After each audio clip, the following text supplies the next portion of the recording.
How's it going, people? Welcome back to the channel and welcome back to the Fourever Arsenal podcast. There is smiles this morning, so we got the result done. You already know, people. You watched it. You was there. Highlights or not. It was a 2-0 win against Wolves, and we're here bright and early Sunday morning, 8 a.m. Sunday morning to be exact, to deliver you Fourever Arsenal. So first and foremost, hit the like button. Let's get the likes up to 1,000. Show some love. Secondly, let's welcome Jordan, Lee, and James to the pod. As usual, the regulars back in the building. How are you lot? All good? All good, sir. Yeah. All good. Tired. Yeah? Tired, yeah? Right. Yeah, something didn't get home till. So I get home 2 o'clock last night. But there you go. Doesn't matter. Oh, even Lee's turning on Jordan with these 8 a.m.s. Yeah, I know. Come That on, Lee, stick with me. That used to be your backup. Yeah, stick with me. Well, come on, Lee, stick with me. Obviously, when you're watching Netflix all night, it don't really matter. I actually was as well. That's the mad thing. I was.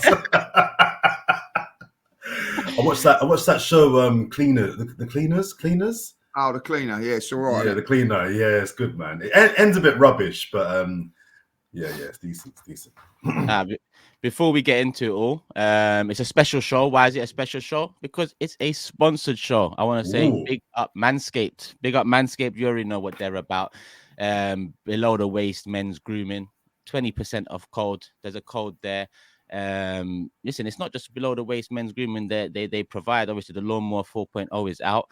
You can show them some love back. Oh, there you go. I didn't even know Lee had it, but there you go. Lee's got it in his hand right now, presenting it nice. Look at that advert. You don't get this sort of quality from other channels. Notice it comes from up for below.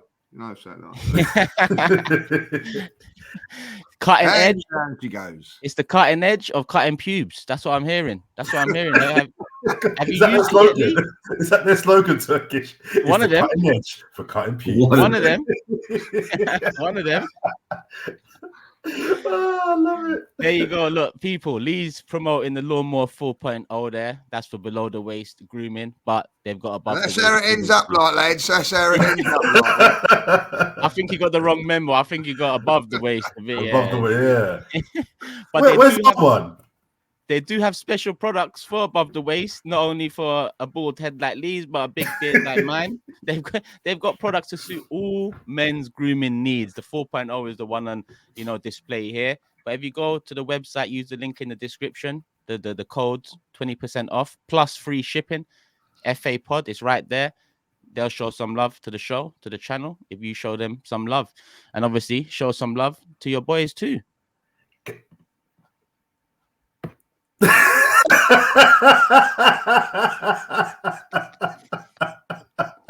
I don't find that funny at all. I really don't. Do it for the boys. Do it for the boys. Oh, no. Take your balls now, Julian and Lee. That is out of order. Come on. Hey, people, show some love. Look at that. Big up the team behind the edit for this. Big up the team. It was a quick call we had to do. We heard Manscaped are coming in. We saw a few pictures they provided. We saw what they're providing with the Lawnmower 4.0. And we thought, who would fit in nicely? Fair play to Lee for making the photo shoot on that one as well. Yeah. Busy guy. But... Lee, you happy with the left side or would you prefer the right? I've always been a right-sided man, really. Apparently, it's the bigger one out of the two. I don't know. Listen, big up Manscaped, big up the editing team. Show them some love. Use the code FAPOD for 20% off, people. Hit the link in the description and they'll know you're coming through Fourever Arsenal. And listen, no lie, I use their products too. I've got the beard trimmer, I've got the shampoo and conditioner, I've got the Lawnmower 4.0 as well, and their products are quality, so I'll show them some love. Hi, Manscaped. Can I get one as well? I've got a bit of hair above and below the waist, so if you could hook me up as well, I'll happily use your product and promote it as well. That's true, Manscaped. And if you didn't know, Jordan likes to have sex. So if there's a, you might want I need to keep it looking proper down there as well. So yeah, there's a lot of sex light happening. as well, so they can see it, like, you know what I mean? No, you do. There's a light on the trimmer. He thinks you're joking. He thinks you're joking. And a pair of tweezers as well. A pair of tweezers as well. There's a pair of tweezers that come with it. I think there's a package with essentials. Tweezers. Of the Okay. sort. All right. Don't worry, we'll sort you out, Jordan. We'll sort you out. Manscaped, hook me up. Come on, Manscaped. Come on. I've got a new one now, Jordan. You can have my old one if you want. I don't know about promoting that on the show, people. Buy your own, use your own, clean your own, and hide your own. I'm good, Lee. I'm good. Lee. Well, you know. What generous man you are, Lee. Oh, yeah, very generous, like, very generous. If we needed something to wake us up, I think we're awake. I think we're So awake. Wolves, Cool. Wolves. Listen, we've got the job done, so we're here to review that, and we might as well get into it, considering we've just spoken a little bit about Manscaped, the sponsor of today's show. Wolves 2-0. Lee, I'm going to head straight over to you. You was there off the back of 3 results that didn't go our way, off the back of 3 results that looked like our season was on the verge of crumbling. It was a big one. First and foremost, what was the atmosphere like? Was we up for it? Was it nervy? How was it? I think we was up for it. The fans were fantastic getting there in their droves again, you know, but it was nervy. I'm not going to lie. I didn't think we was great on the day, if I'll be honest. You could see the pressure was there, and rightly so. You know, it was tough. We've had a tough week, lads. You know, and if we've had a tough week, the players must have as well, and they probably felt it. But at the end of it, they got it done. They got the job done, and I've heard a lot of people afterwards coming out and say, we didn't play well. I didn't play well. Well, I'll tell you what, I'd rather play like that and win than play really, really well and lose. And we've done that before in the past. It was all about, for me, yesterday, was all about just getting the 3 points. What we've got to do in these next 2 games, and that one's ticked off, is win the games and just put on pressure. That's all we can do. And listen, we could have gone up there yesterday and lost it. That would have been it. And I think at times you could tell that, even in the fans, the last. Do you know what? It was that stage where, I don't know how you guys felt about it. Like, I felt we was always in control, but then there was that stage when, you know, if Wolves scored, there was no comeback. That was when it got a little bit nervy and a little bit tricky. You knew, like, if they score, then there was going to be that, and then it was a horrible moment at the time. You know, very, very nervous. But once Odegaard got the goal, then that was it. I haven't looked back at the game, I haven't had a time, but I do think that we was probably more comfortable than what we actually think that we was, because of the nerves and everything like that. But for me, listen, there's been always games like this throughout. I'm pretty sure that the other teams are going to feel it as well.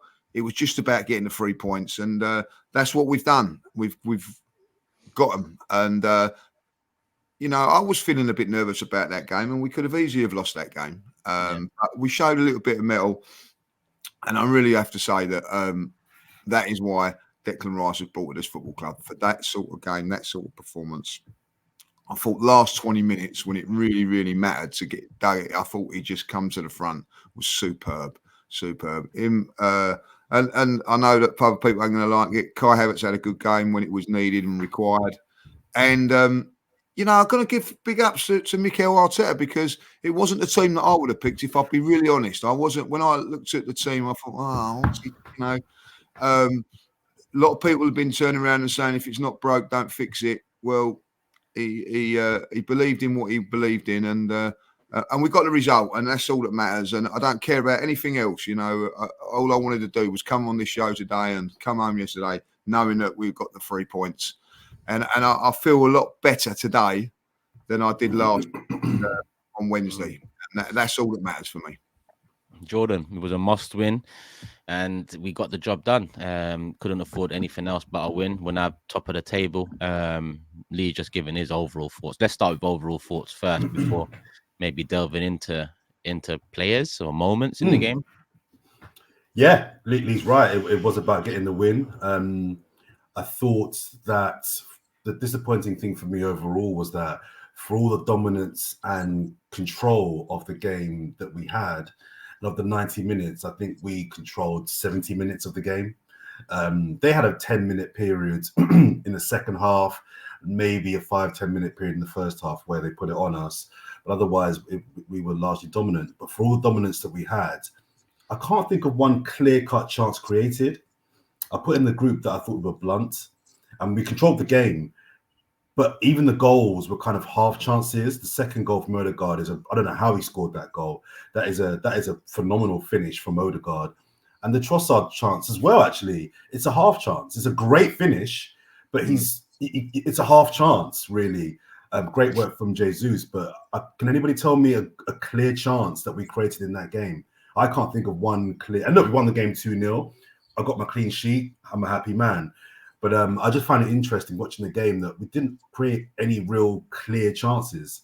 But we won the game. We won the game. And at this point in the season, it's very much about controlling games, keeping our nerve, keeping our cool, dealing with the pressure, and coming out of the 3 points. And I think we did that. But I can't remember any games that we've dominated so much yet created so little. Lots of flirting around the box, lots of overhit pass. The last pass wasn't quite great. Lots of underhit passes, lots of shots when we should pass when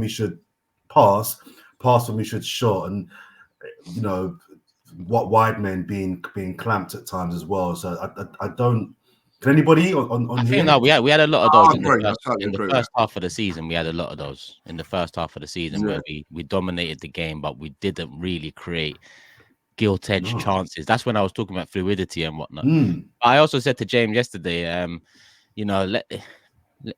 it's away games, and just because our away game record has been so great over the last 2 years, we forget how difficult away games are. So, I wasn't caring about the performance too much yesterday. It was just about getting the 3 points and getting out of there. But it did remind me a lot of a first half of the season performance. I do think, the January to March period where we were scoring goals left, right, and center, and the common consensus was, we don't need a striker. Havertz is working. And all of this stuff.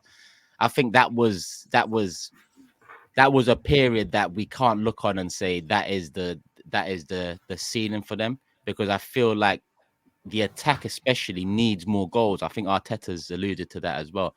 So that's probably a problem for the summer. But I have seen these performances where we dominate, but we just haven't created enough. Like, their keeper didn't really have great saves to make, or many saves to make. James, we watched it. It was about the result, right? Not necessarily the performance. Or do you think we needed one of those to kind of get us into this 5-game business end running? I was yawning a lot through the first half. Yeah, I don't think being out Friday night helped with all that. No, it was boring the half, regardless of going out. Isn't football such a funny sport though, right? Because like Jordan's so right, we didn't really create what you'd call great chances throughout the game, but we did against Villa for 45 minutes and couldn't put it in the back of the net in that one. We did in the last one. And you were talking about that run January, March, they're Turkish.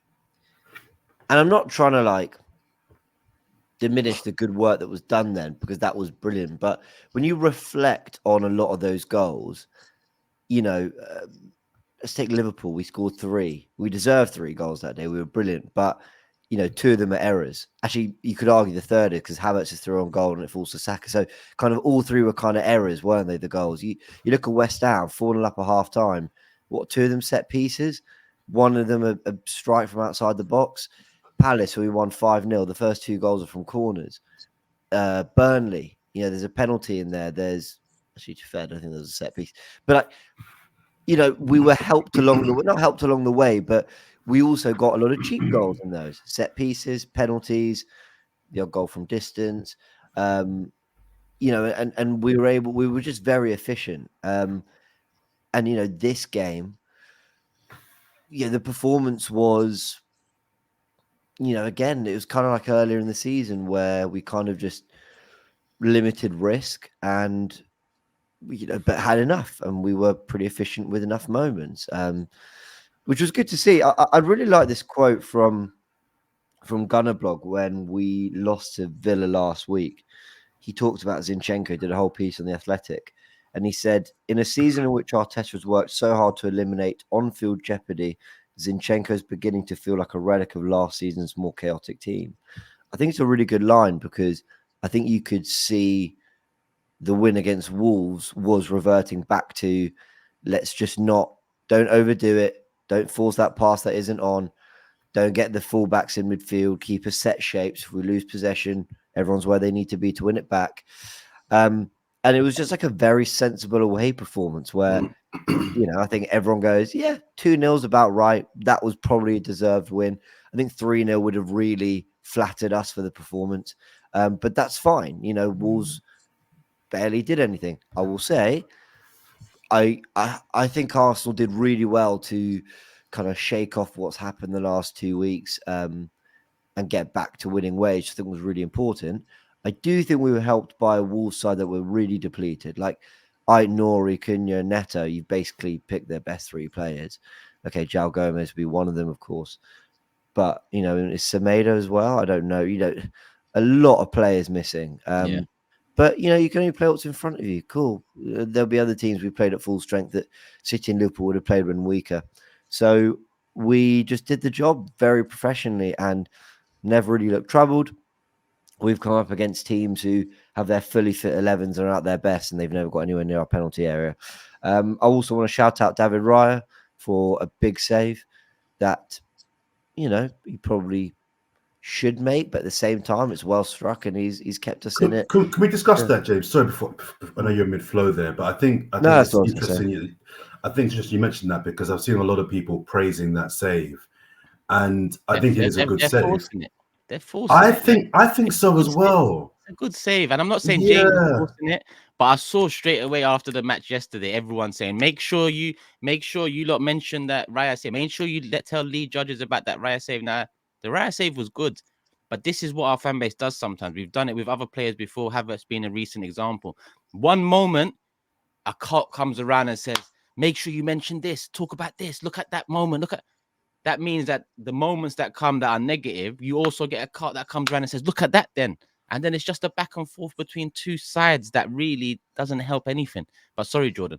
No. I agree. I think it's a good save. And look, it's one of those incidents where if they score, we go a goal down, the game becomes a bit sticky. It becomes like a little bit, okay, we've got a problem now. Yeah, 100%. So look, if it goes in, it's a problem. He saved it. But I just saw a lot of, I don't know, I thought it got, personally, if you get beat from there, that's poor. That's poor. So I didn't think it was the phenomenal save that everybody made it out to be. And I think you're right. People have been looking at, because he's been getting a lot of heat, people are almost clutching to anything that he does now to justify. You see, it's like, we haven't got to do that.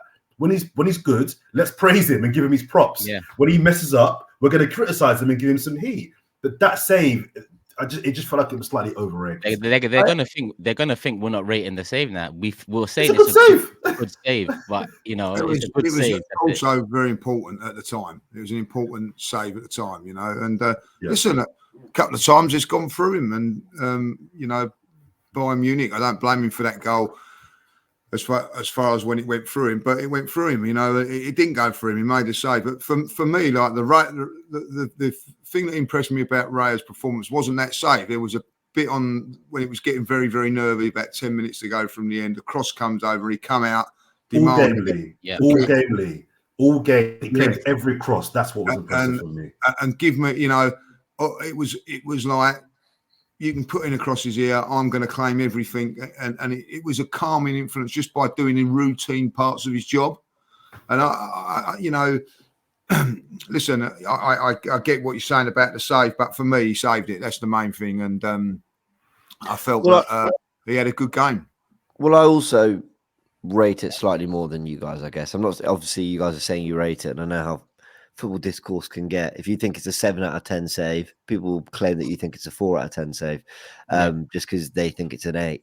Yeah. So I thought actually that was a very good save, because from quite close, Gomez is kind of just, there's no real, is he going, what side is he going? He's not really telegraphing, he just slaps it. And to be fair, I thought he did well to just get a hand on it after Kivior made a bit of a mess of it. So, I did think it was a moment where, put it this way, if we'd gone 1-0 down, I don't know if I'm going, oh, right, that's poor. I don't know. Maybe I need to watch it back. I was watching. It was a really weird kind of experience watching the game yesterday, because I wonder if the players felt this at all. Like, probably not. But the disappointment of the last kind of those 10 days of games with Bayern and Villa, it's so silly that one defeat in the whole of 2024 in the league makes you feel like the title just fell away.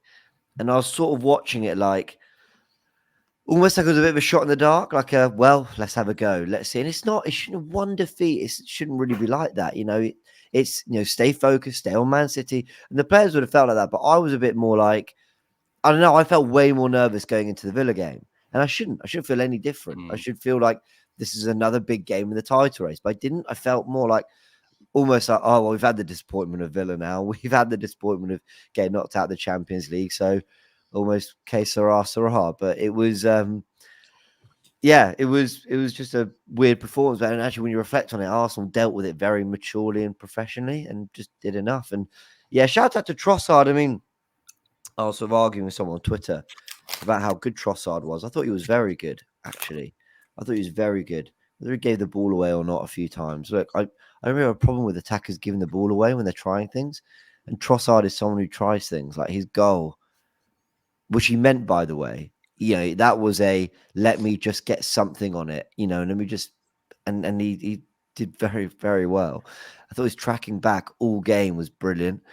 And he did keep alternating with Havertz and Jesus. They did keep moving as a triangle, almost like, you could just put a pin in the middle of them and they would just rotate around them, with Havertz moving up front a lot, Jesus drifting left, and Trossard moving in field into a more central midfield position. And look, it worked. It's something Arteta's tried a few times. And in this game, it worked. I don't think it was, I don't think this was some special performance, but, everyone did enough. And Jesus and Trossard, especially Jesus, did well with that goal, bopping the defender off him, taking control of the ball, keeping alive. It's quite funny. The Wolves players were calling for a free kick, weren't they, when Jesus bumped into him? Watching it back, if anything, it's a penalty. He grabbed him and pulled him down. So, well on Jesus. And well on Ben White. I thought he was another standout. Those are two players that, I mean, it's weird, How do I say this? But Jesus and Trossard have that magic moment in them that I don't know if Martinelli and Saka have yet, which is nothing against them in terms of, because they're still young, and people will say, what about this magic moment from Saka? Well, yes, they've had magic moments, but what I mean is just that extra bit of something. I mean, that ball that Havertz put into the box, it wasn't great, but Jesus bodied the defender, brought it down with his first touch, a little shimmy, drop of the shoulder, 1-2 touch, he's round, he gets the pass off. Trossard hasn't got the greatest of angles, and I'm with James. He means it, because the way he struck it with his leg, it was more of an outside of the boot curler type of strike, and he just gets it top bins. There's a lot of talk about us, getting in another attacker, striker, definitely, potentially a winger. I mean, what happens to Jesus and Trossard then? Do they become very firmly part of the depth and the impact players then? Yeah? Yes, for me. I think if we're going to win this league next season, if we're going to give it another good tilt, I don't think those two players can be in our strongest starting 11. I would relegate both of them to the bench. That obviously then means clearing out the likes of Reece Nelson, Eddie Nketiah, Emile Smith-Rowe. Those guys would be on my bench and part of my squad options. Personally, I would even, this is probably a chat for end of the season, I'd probably sell Jesus. If you had to keep one, who would it be? I'd sell Jesus, and I'd probably relegate Martinelli and Trossard to our squad options. If you're looking at our starting 11 next season to take on City, those three players aren't in my starting 11, if I'm being honest. But I think Jesus showed us that what he's got yesterday. That moment, Jesus makes that goal. That goal happens because of Gabriel Jesus. My issue with him is, one, fitness, but second of all, I just think there's too many moments or too many periods in games where, for our front man, I know he wasn't our front man per se in this game, but he floated quite a lot. Partly. But a guy that's meant to be our main number one striker, I just don't think he contributes enough with the ball. I think off the ball presses is a problem. But no, those two players for me wouldn't be in our strongest 11. Just before the boys kind of give their answer to that question, just a couple of players I want to flag as well. I thought Ben White just shaded Declan Rice for man of the match. I thought Rice was his best game in a month for Declan Rice. But I thought Ben White was the best player on the pitch. That first half, he was defensively and offensively our best player. Ben White was great in that first half. I thought Martinelli was poor. I thought when he came on, he was really bad. He didn't do anything. The two things that he did do, the greed for that chance that he should have pulled back and he shot, for me, was incredible. And the one-on-one going through, I think he's got to do better there as well. So I thought it was a really poor cameo from Martinelli. But I will flag that I thought Ben White and Declan Rice were brilliant yesterday. And also Trossard. I've been very critical of Trossard starting, but he started. I thought he played very well too. I think the front four were poor, if I'll be honest, as far as an attacking point of view. You know, and you can bring in Martinelli for that as well. Every little good moments we got into with wrong decisions, bad pass and everything like that. But I just felt that was part of the game. I just felt there was a little bit of pressure on it. My mate said something which was really interesting. He said 3 weeks ago, Martinelli would have smashed that one in at Bayern Munich. But what he done was he made sure that he got it on target. And there was a little bit like that with a few things, you know, like Trossard with his one against Aston Villa last week.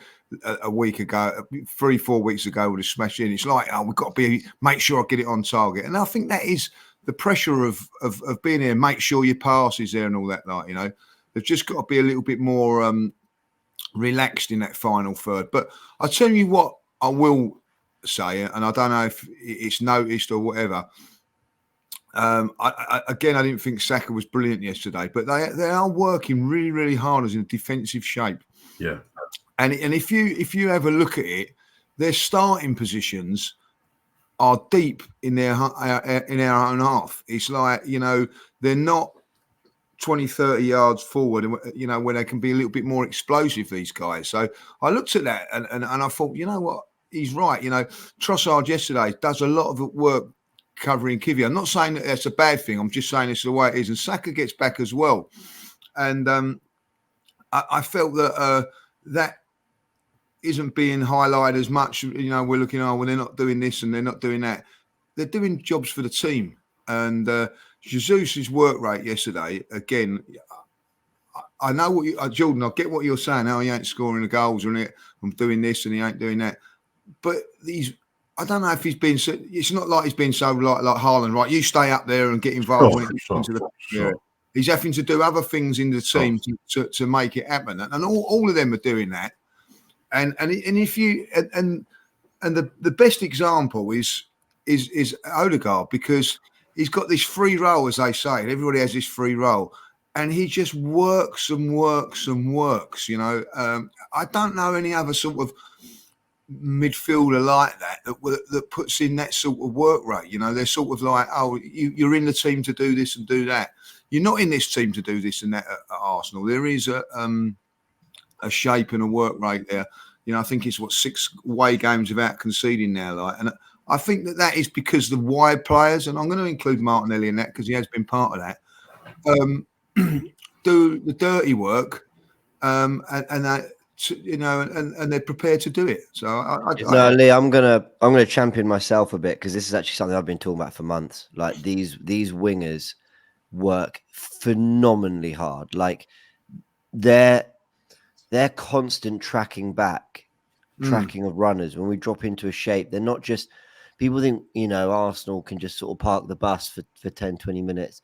They're constantly, Saka's position, he's always taking up, well, is the fullback going on the outside? So do I have to be on the right-hand side of Ben White, or do I need to be more tucked in because they're moving inside? He's constantly following positions. And you're right, we don't have that transitional threat because they're so deep. Like they have to work so hard to go back the other way. So even when it's not happening for them on the ball going forward, I sort of always acknowledge that the work ethic off the ball is there.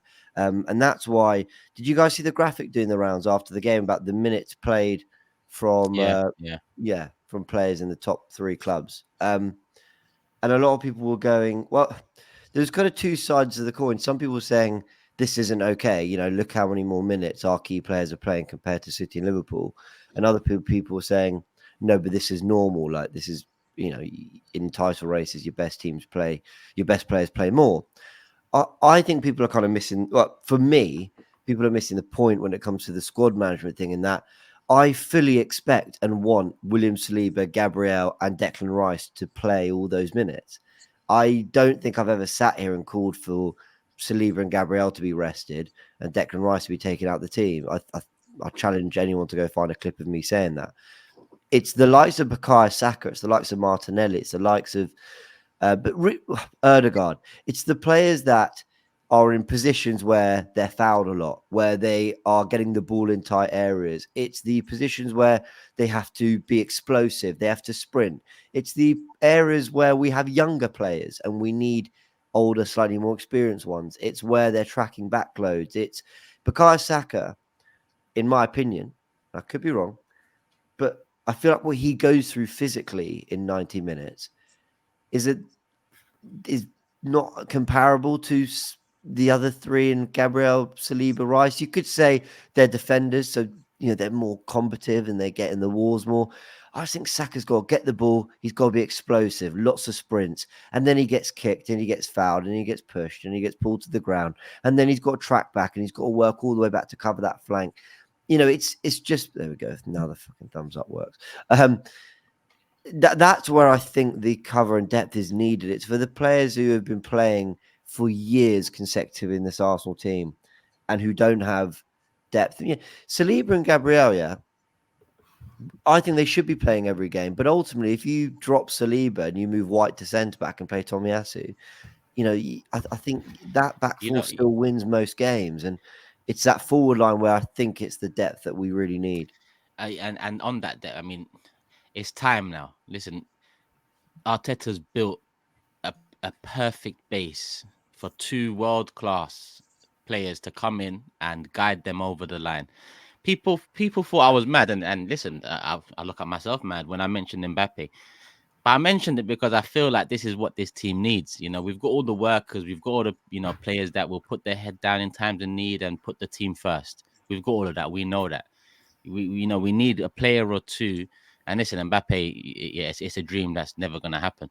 But when I mention a Frankie de Jong, or I mention putting Odegaard to the 8 and bringing in a Musiala or a Wirtz, we need that sort of a player that can make the difference in the magic moments, because our magic moment players are essentially depth, we're saying now, because Trossard and Jesus are depth. But we need a magic moment player in the starting 11, a younger player, someone that hasn't been through an ACL, someone that, is mid-20s or, coming up to it.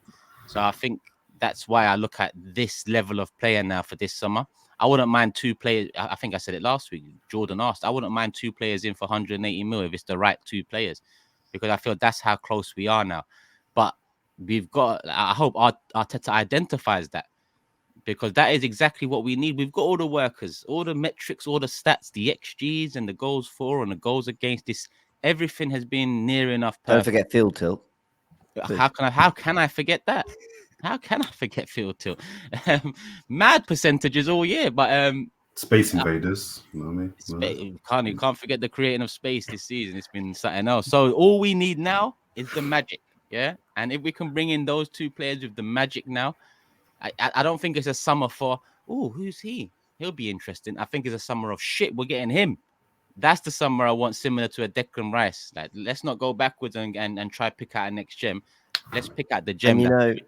And Turkish, I mean, look, I was sort of joking there with things like field tilt, but I wasn't. Those stats and numbers, how many shots, your XG, your field tilt, all that, they start to hold much more weight when you've got players who can take advantage of those better numbers. Like if you're having 24 shots, but they're coming, 6 of them a game are coming from Kevin De Bruyne.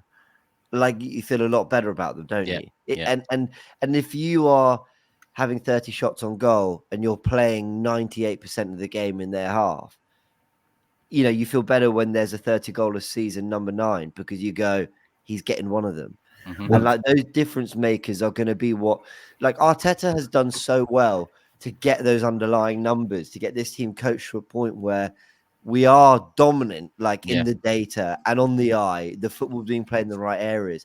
So now who's going to take advantage of that? Like Trossard did. Trossard saw a moment, a ball roll across the box, not really a chance. Someone on the watch on called him an XG cheater. And he is, because he took what really wasn't a great chance and put it in the back of that. He did the same at Goodison. We won 1-0. He did the same.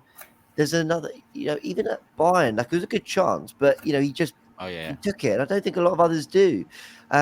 So more of those players, and trust me, like suddenly these numbers start to matter more. Well, about a month ago, we did a pod, and I was saying the only difference in regards to the title race, the only difference between, I think, or the thing that City and Liverpool had that we don't have, were match winners. They've got to get players in their team that when they're not playing that well, Salah can just do a madness. When City aren't doing well, City have got 2 or 3, but De Bruyne can just do a madness. We don't have a match winner.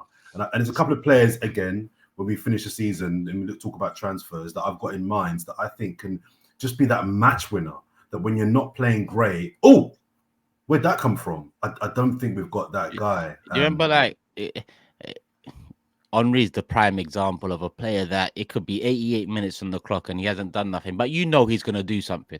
There's that player that every game, there's some magic coming from him.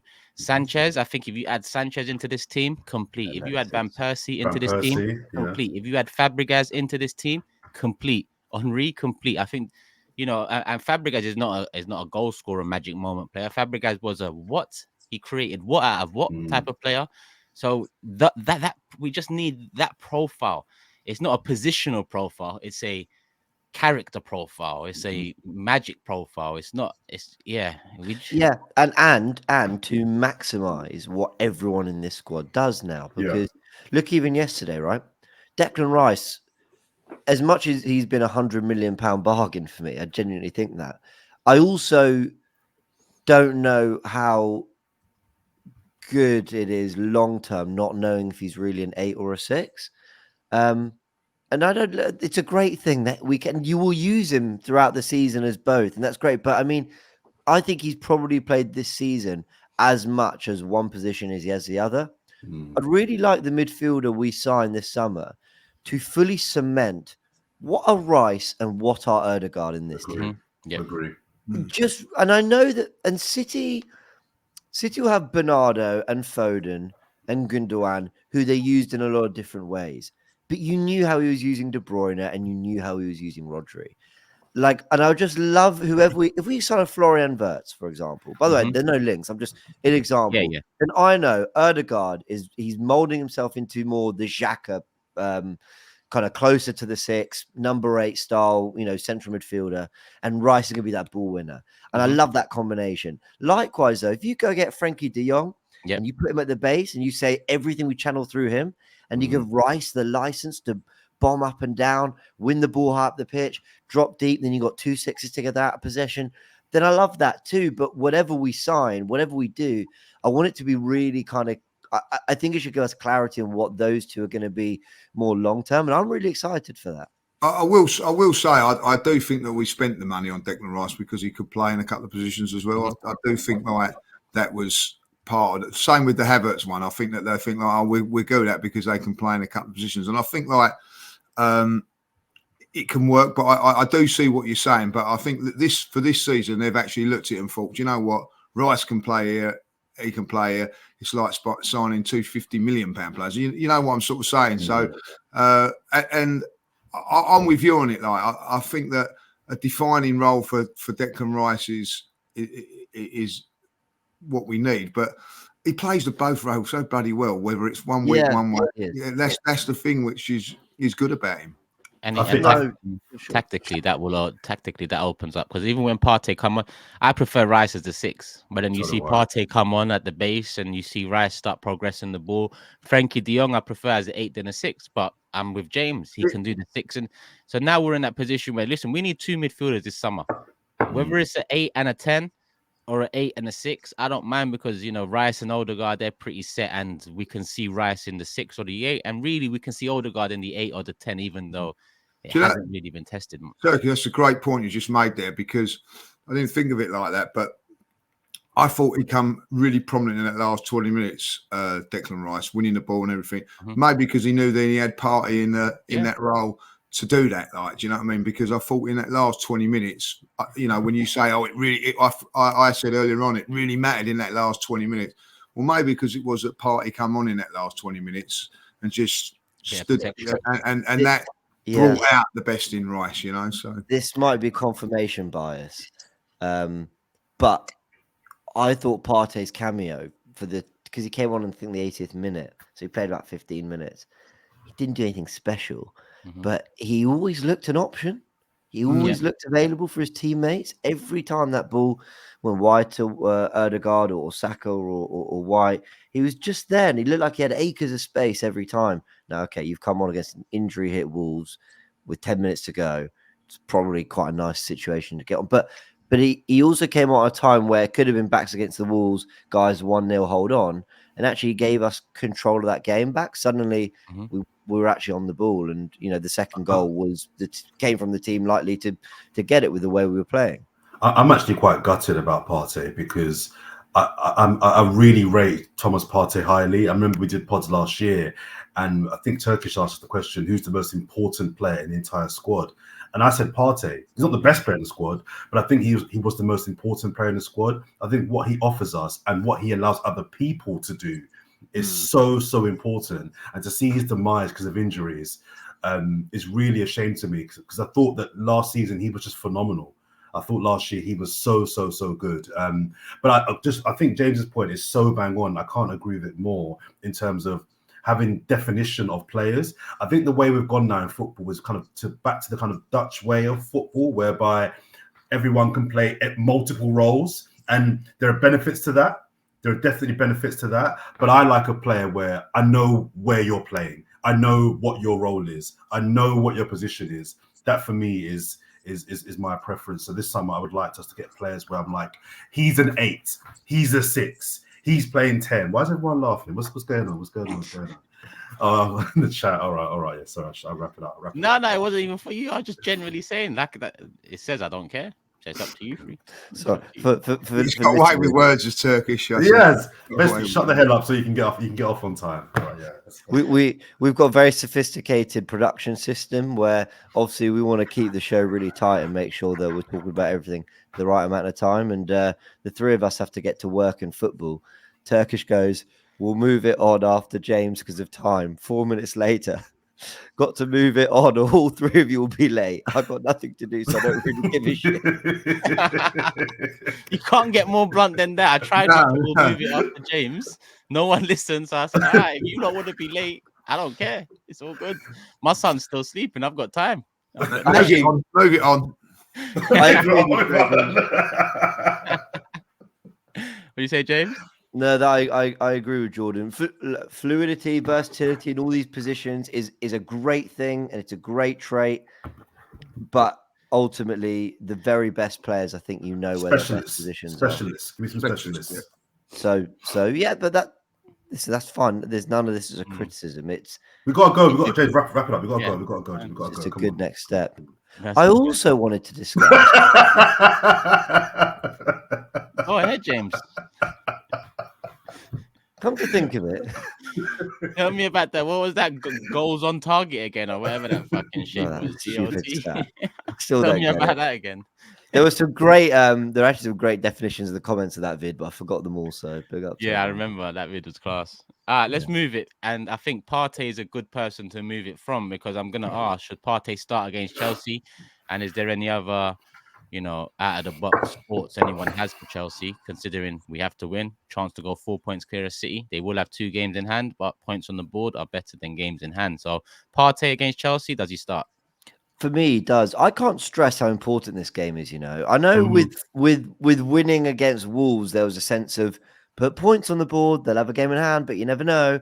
But if you could put 4 points on the board and they have 2 games in hand, and they've got 4 away games out of their next 5. Yep. Then you're really asking them a question. Yes, I expect City to still win them all, but that for me would be really asking them, like, last time you kicked the ball in the Premier League, you were top. Is that strictly true? Yeah, it is. Now Arsenal have actually gone and won at Wolves and beaten Chelsea. Are you going to win at Fulham and Forest and then Man City? And it's ask the question. Of course, we have Tottenham to come after, but yeah, Partey would start for me purely because he's given him 10 minutes now, and he's kind of used him quite weirdly since his return, and so I assume he must be fit, so I'd play him. Partey, Jordan, Lee. Partey or Jorginho comes in for me on this one, and you make your decision who you're going to play on the left-hand side. Arteta could have played Jorginho the last 10 minutes of that game, but he didn't. So I think that if Arsenal are going to win these next 5 games, I think they've got to get that midfield dead right and the fullbacks right, because we got to, this game now against Chelsea is we've got to do the right thing, get the results, and put the Villa thing out of our minds, because if you have a look at our away form, it's been fantastic. It's the home form that's slightly let us down, and so we need to get that. They've got dangerous players, no doubt about that. I'm in a camp of, did I want them to win or didn't I, or not on Saturday? I don't know, but it's all about us and what we do, and got to get on the front foot, take our chances. And I think these next 2 games will define everything, because if we don't beat Chelsea and then the title's over, then pride can say, all right, we can go to Tottenham with a little bit less pressure. But if we beat Chelsea, my God, the pressure is going to be on next Sunday, immensely, and we've got to get that right. And I actually think if I was Mikel Arteta, I would actually be playing the team Tuesday that's going to be playing the Tottenham on the Sunday as well. So that's how I see it. I think that Kivior worries me as I thought he'd done well in the set, but you can't be giving the wide players of Chelsea and also Tottenham that sort of freedom. So it's a strange one to put him in there. Maybe he needed the game to just get himself back up to speed. By the way, after that mistake, I thought he done very, very well. Kivior, so. That'd be an interesting situation to see who comes in at fullback, whether Tomiyasu would be fit and comes in. But I'm looking at it, and this is it. This is, I know it sounds silly, but that was our season Saturday, and this is our season Tuesday. And then that's how it goes, because we can't afford to make a mistake, because James is right. If Man City go to Brighton with 1 point behind with 2 games in hand, that's not pressure. That's nothing. You know what I mean? Like, we have got to put pressure on this Manchester City team. Who, by the way, I watched the game yesterday. Are good, exhausted, but they're not right. They're not right. There's something not quite right with Manchester City. They're very, very fortunate to win that game, and on another day they don't. So I do feel that they're not the machine that they were last season, So what we need to do is to not give it to them like we did last season. Do you know what I mean? Like let's make them earn it. If they've got to win it, let's make them earn it. And this game on Tuesday is massive, because there is more expectation now because we're at home to win this game. Please, Arsenal, do not lose it at the Emirates, because the Emirates has been a fortress for us, and we've been fantastic there. If it wasn't to win on Tuesday, you look back at the end of the season and go, well, all that hard work, and we let it go at the Emirates against Villa and Chelsea. So this is a massive, massive game. It's a massive week. We've got our 2 biggest rivals licking their lips, getting the hammer out, ready to put the nail in our coffin of our season. Tottenham and Chelsea would love nothing more than to be the team that end our season, especially Chelsea, because they've been dog. They would love to be like, we're awful this year, but when it came down to it, you couldn't beat us this season. We ended your season at the Emirates as well. So it's a really, really big week. But let's just focus on Chelsea first of all. Yeah. I think I don't often say this because it becomes a bit of a cliche, but this feels like a game to me where we have to score early. I think we need to score early in this game. I think if we score early, I think we're going to win. What we don't want to do is get to 75 minutes, 80 minutes, and it's time. We don't want that because Chelsea will just because a draw is a loss. Let's have it right. A draw is a loss. If we draw, we're done. We're done. We've got to win all of our games. These next two in particular, I would probably start Partey as well because I want to get Havertz out of midfield. I don't think Havertz was actually that bad in midfield yesterday, but I still don't think he's. I don't think he's the answer in midfield. So I want to get him out of midfield. I don't really mind what the front three is, and despite slating Martinelli in the last game, I'd start him in this game. I would start him in this game. I'd say, look, you've been rubbish. He does good things against Chelsea. So he does. Yeah, I would say to him, look, you've been poor this year, but he's scored a couple of big goals this season for Arsenal. I'd say to him, go and score another big goal for us today. Go and give us a big performance. If you do nothing else this season, today be man of the match. Rip them apart. Do you know what I mean? So it's a big game for us. But it's a banana skin. But I think we'll win. But I'm aware that Chelsea would love nothing more. This is their season. This is their season now. Do you know what I mean? Stop Arsenal winning the title. Let's move it on to predictions, but let me get the table up because there has been some change, and that change is James has gone clear. Another correct score for James, making it 5 for the season. Martinelli cost me my shirt. He's on 39 points, James. It looks like he's going to have a star by his name next season. 7 points ahead of me in second. Feels great. 8 points ahead of Lee in third. And 14 points ahead of Jordan in fourth. It's bad. Wow. It's bad. Wow. It's bad. In my defense, I didn't realize that Wolves had so many players out. They had like half their 11 out. Instead of watching Netflix, do your research. and you're 14 points behind. I don't think it's just the Wolves game you need to worry about, mate. To be fair, if you knew that Cunha was injured, you'd be on like 36 points at least. So, It'd be clear. James, well done. Well done, mate. Well done. Yeah, we'll save the congratulations for when it becomes official. No, not yet. I'm very capable of bottling Look, this. He's gonna bottle it. Lad. Look at him. He's nervous. He's a bottle job. Very, very capable. I'm just glad I'm 8 points clear of lead. That's all I was looking to achieve this season. If I stumble to the title, we take it. Having my Leverkusen season. How do I feel about this? Wouldn't it be so Arsenal to slip up now when we think we've just pulled ourselves back? But I'm going to go for 2-0 again. No, we're not going to not concede, are we? No, I'm sticking with it. 2-0. 3-1.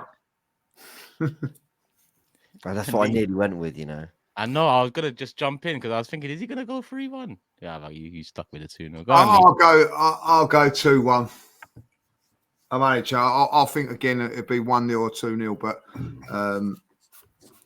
I don't want to be sitting there hoping it's 1-0 with a minute ago. So I don't. What should I do? Nicholas Jackson is cashing in all his XG this game. Yeah. He has missed every chance. You know, he's gonna demand a penalty. He'll bury it, and he's gonna just 2-1. But I think it'd be a tough game. But I think we just have enough to get over the line. 2-1. Jordan.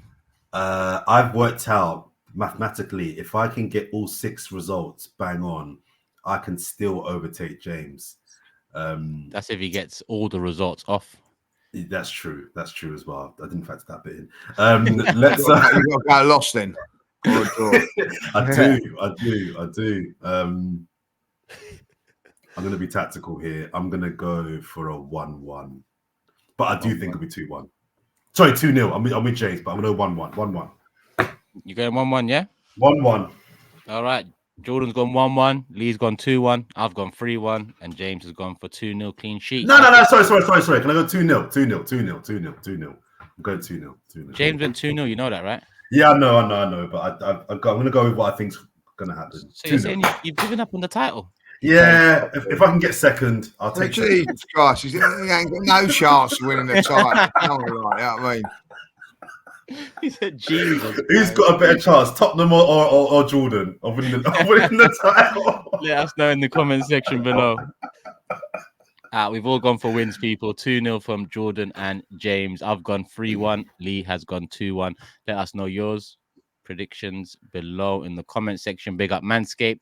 We're going to slowly but surely move it on to comments of the day. Whilst everyone prepares their comments of the day, show some love to Manscaped, people. There's a link in the description for 20% off. That link should automatically apply it. If it doesn't, make sure during the checkout process, you make sure you check. And if it doesn't, use the code FAPOD and that'll give you 20% off. There's the thumbs up. And Jordan's got a question. Perfect. Quick one. Yeah. Do they watch this? Do they watch the shows, Manscaped? I heard they're big fans.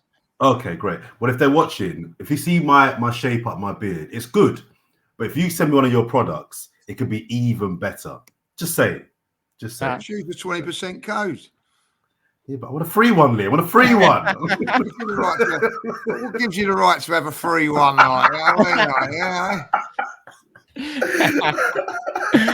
Don't worry, we'll sort you out, Consolation Jordan. prize. We'll sort you out, Jordan. We'll sort you out. Thank you very much. Thank you very much. Thank you. 100%. Comments of the day coming up, and I think whilst we do comments of the day, for the quality of it, we might as well have this up here.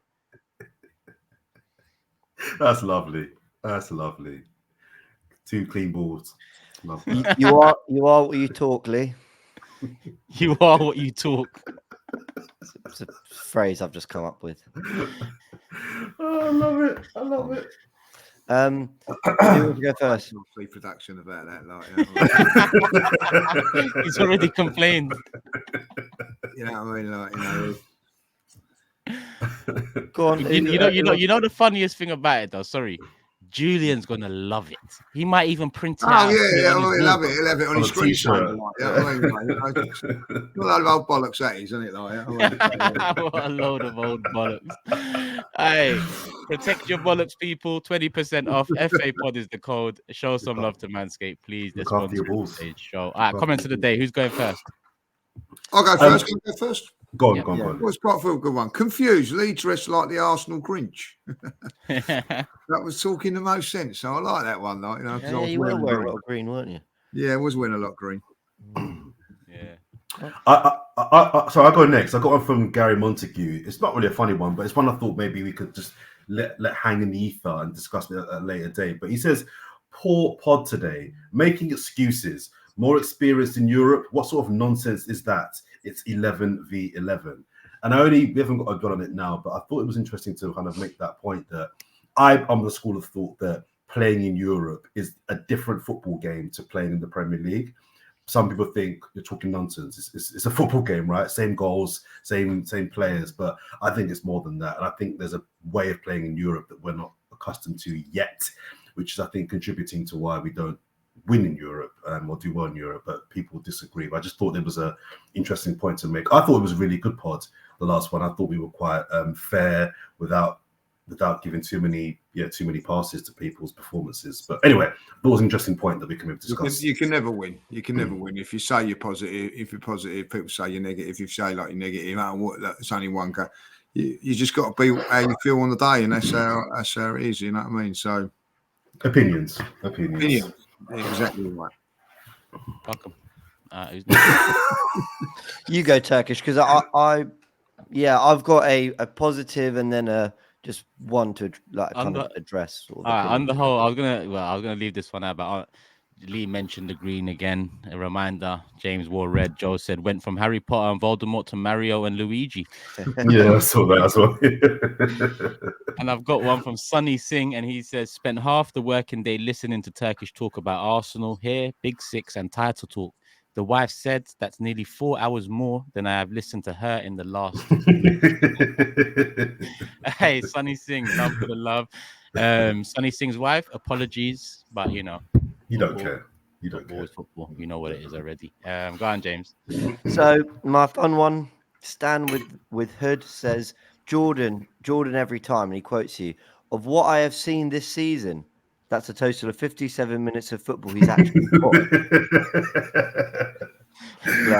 Funny. They always get a laugh out of me. The Jordan doesn't watch football ones. And I wanted to address this one just very quickly from SI63XR, because all that talk about Havertz while Martinelli's been stinking it up all season on 200 grand per week. Firstly, I don't know if Martinelli's on that, but whatever. Secondly, I just find this very confusing about Arsenal fans. It might happen in other fan bases, but the reason people get onto us about Kai Havertz and when we're critical about Kai Havertz because they want us to be more supportive, but then they'll use other players in the squad, drag them down to prop up another. Now Martinelli is younger. I think he's younger. He's younger. Easy. Right. So he's younger. He's been injured this season. I think twice he's had 2 medium-term injuries that have kept him out about a month. He's playing on the left-hand side with no help. No Xhaka like last season, no Zinchenko like last season, no Jesus drifting over like last season. He's been in and out the starting 11 all the time. And when he is, he's taken off 3 out of 4 games that he actually starts and plays. Like, please. And now it's not about Kai Havertz. Please, can we stop dragging our players down when they're clearly not getting the opportunities some others are? That's all I just want to say. Like, and I don't really think anyone needs to be dragged down massively. And maybe I can make a topic of Kai Havertz too often sometimes. But this whole kind of you're going in on Havertz, why not Martinelli? It will be critical of Martinelli. Did I reply to that one? I'm not sure. No, there's no reply to it. Like maybe. Like we have been critical, and maybe there does need to be more said about Martin. But at the same time, you cannot tell me he's had the same opportunity to perform and thrive this season, and the same circumstances and environment to do it as everyone else. Do you know what's a great point, James? It really annoys me. Like, have some context for God's sake. If you've played football as well, it must be horrible knowing that whatever you do, you're coming off. Yeah, you know, like after and also games can open up in the last 20 minutes of. Game. Yes, and he comes off, and also I'm not sticking up for Martin because I like him and all. I think the games that he's played really, really well in, and he's been brilliant. 70 minutes, he's still coming off. Yeah, 100%. You know what I mean? Like, and there's been times when he's shown his frustration. I'm playing really well, and again I've come off. So, you know, he's going to have a big mentality because. I'm pretty sure he'd be saying to himself, go home, I know, talk to his wife, his dad, and I'll go, I played really well today, but Saka stayed on and I didn't. And, you know, I do think there is a little bit, you know, in that with him, like, you know. So, and I totally agree with you, James. He hasn't been at his best this season, but he's had times when he's had to come off for injury. And also there is that, I'm sorry that he knows he's coming off whatever happens. You know, Trossard knows it as well. Like, you know, yesterday, like, you know, as soon as the substitute's coming up, everybody's standing there going, it'd be Trossard. And it was, you know, so I think you've got to really take that into consideration as well, Jordan. On that note, I think that's all the comments done, right? James, Lee, Jordan, pleasure as always. People, it's about you, the comments of the day. So make sure you leave your comments under this video here. Make sure you hit the like button. We must be on 1,000 because we've just hit the hour. So the show's coming to an end. So make sure it's on 1,000. If it is, still hit the like button. Let's get close to 2,000. Make sure you subscribe, put the notification bell on because it's Chelsea coming Tuesday night. We'll be back on this podcast probably on Wednesday. Even though I'm considering waiting for Man City, you know, to play Brighton to get a better understanding of where we are. But we'll talk about it behind the scenes. If you're subscribed with the notification bell on, then no need to worry. You will be here. And just a final reminder, people, show Manscaped some love. FA Points is the code. 20% off. There you go. Jordan's gonna get a nice shaver, and then next show he's gonna be looking prim and proper. So you know he will be the Forever Arsenal test dummy for the Manscaped products, and we'll see how he's looking on the next show. People, make sure you let us know your thoughts. Comment section. Love for the love as always. Hit the like button. Make sure you subscribe. Peace. We're out.